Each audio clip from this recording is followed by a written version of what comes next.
Mbak Fisya, dengarkan aku. Kau ingat buku harian ini? Apa kau sudah ingat? Coba lihat ini. Ini buku harianmu. Semua memorimu yang berhubungan dengan Priti ada di sini. Buku ini digunakan untuk mengungkapkan apa yang dia suka, segalanya tentang dia. Dan gadis-gadis ini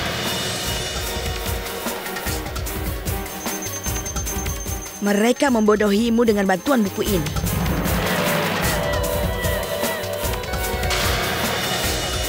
Gadis ini bukan Priti, tapi Saraswati.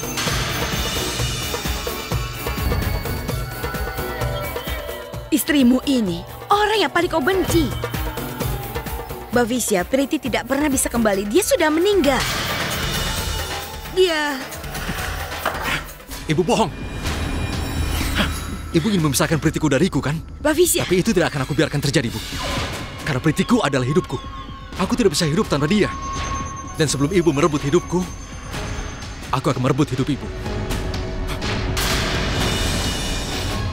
Mbak Fisya. Ibu akan aku habisi. Lepaskan aku. Aku akan membunuh Ibu. Lepaskan aku, Mbak Fisya.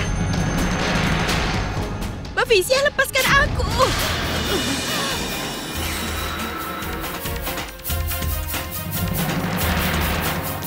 Tidak, Mbak Fisya tidak akan pernah percaya apa yang aku katakan. Saat ini dia percaya kebohongan Lasmi dan Saraswati. Dia tidak akan mudah percaya pada mereka. Aku harus menemukan beberapa cara agar kebenaran itu bisa terungkap di depan Mbak Fisya.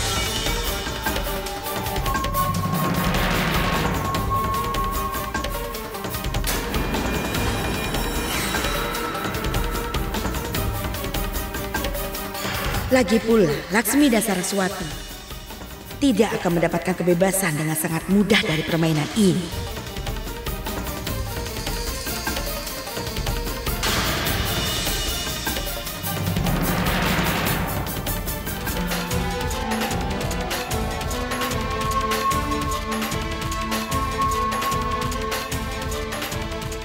Ibu, bagaimana perasaan Ibu sekarang? Apa Ibu merasa kesepian tanpa kami berdua? Tidak, aku baik-baik saja. Tidak ada alasan seperti itu.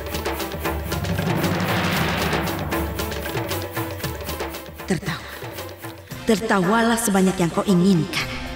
Karena sekarang aku akan mengisi hidupmu dengan air mata.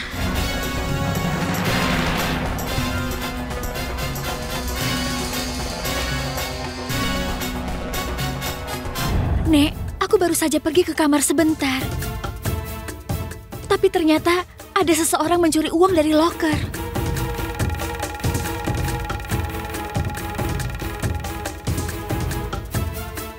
Maksudku, Nek, aku tidak membiarkan uang itu keluar dari pandanganku begitu saja, Nek.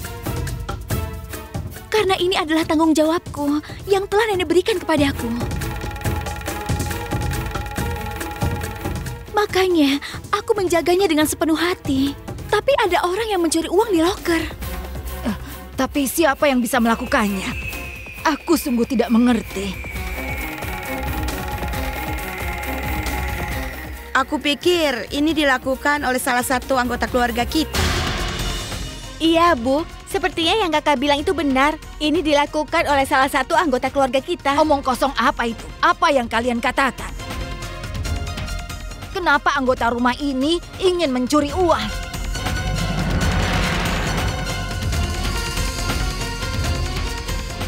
Ibu, tapi itu... Sudah cukup.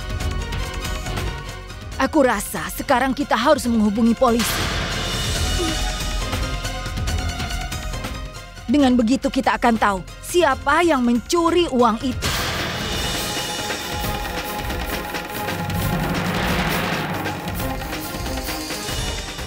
Iya, Ibu. Aku sudah mengambil uang dari loker itu. Iya, Bu. Kebutuhan rumah sudah hampir habis. Jadi aku pikir kalau kita harus memberikan uang pada Madhav untuk ke pasar. Pak Fitra sedang sibuk bicara di telepon. Itu sebabnya aku sendiri yang mengambil uang dari loker dan memberikan pada Madhav. Syukurlah, setidaknya kita tahu siapa yang mengambil uang dari loker itu. Dan kau sekarang tidak usah khawatir.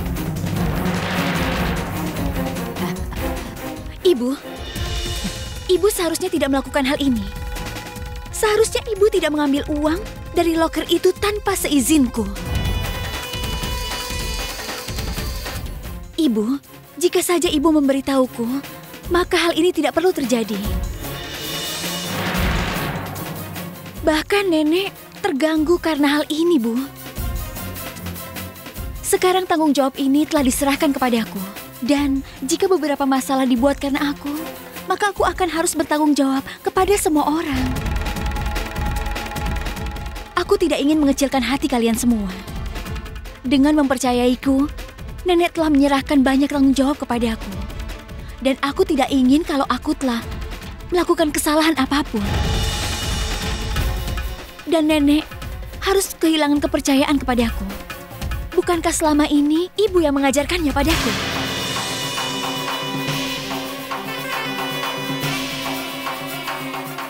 Pak Fitra, tidak pantas kau bicara Apa begitu. dikatakan Pak Fitra itu benar?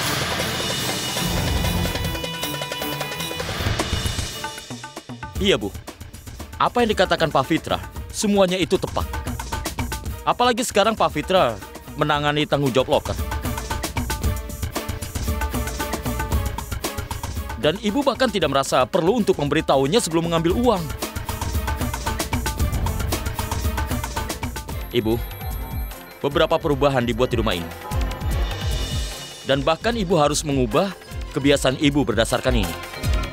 Karena sekarang kunci loker tidak ada di tangan Ibu, tapi di tangan Pak Fitra. Ayo Pak Fitra.